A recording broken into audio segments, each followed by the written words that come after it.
Well, Betty, where is it? You'll find it in the kitchen, Father. Where, in the broom closet? No, in the sugar bin.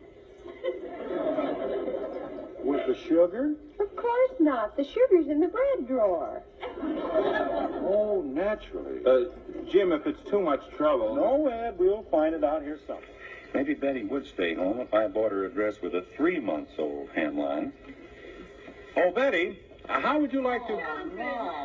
All right then, children. I'll just call her and tell her not to come. What's going on in here? We're going to have company. Nothing, Jim. Nothing at all. Well, I'm sure of that, but tell me anyhow. Mother's phone call was from Cedric Crane, Jr. Who's he? It's a she, Dad. You know her, Jim. She used to be Marcella Crane. Oh, We're her. both proud of our accomplishments. I'm one of them. Some accomplishment. It's all right. I'll just call her up and tell her not to come.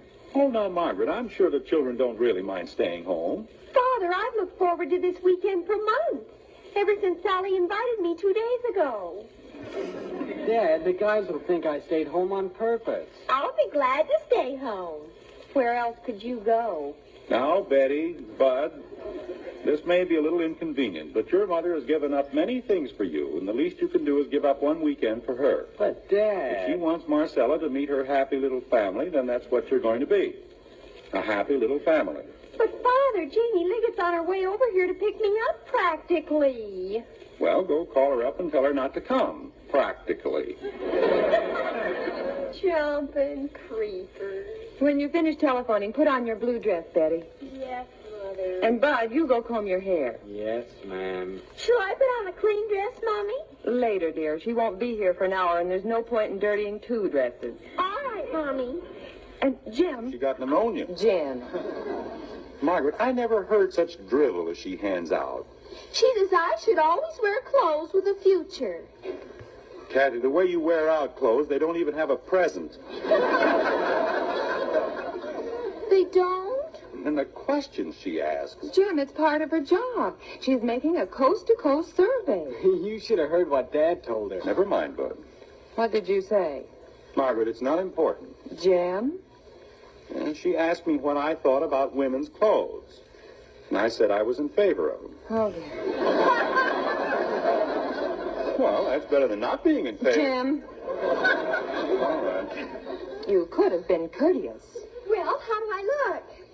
Betty, what's that stuff you've got on your eyes? Green eyelashes.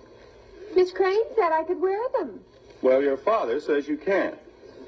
I think they make me look wonderful. They make you look poisonous. Go take them off. It'll only take you a minute. Yes, Mother. Margaret, when I think of 3 whole days wasted, what can I say to Marcella except hello? After 20 years, what could we possibly talk about? Father, that's what I wanted to tell you. I've just been talking to Janie Liggett, and she knows all about Cedric Crane, Jr.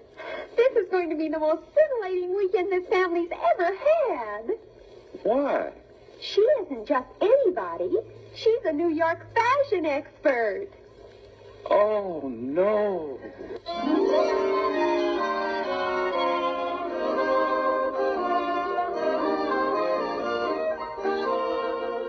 Join us again next week when we'll be back with Father Knows Best, starring Robert Young as Jim Anderson with Roy Bargy's orchestra.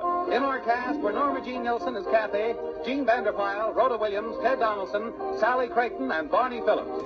So until next week at this same time, good night and good luck. Father Knows Best was transcribed in Hollywood and written by Paul West and Virginia Lindsay.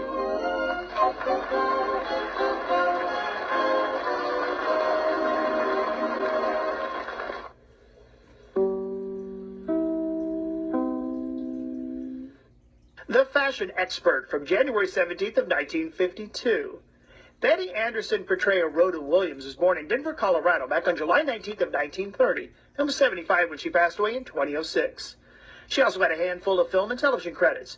Perhaps her best-known voice role, she was the evil stepsister Drizella in Disney's 1950 animated classic, Cinderella. Once again, talking about Rhoda Williams. I'm Greg Bellowin. We continue on Radio Classics. It's more comedy.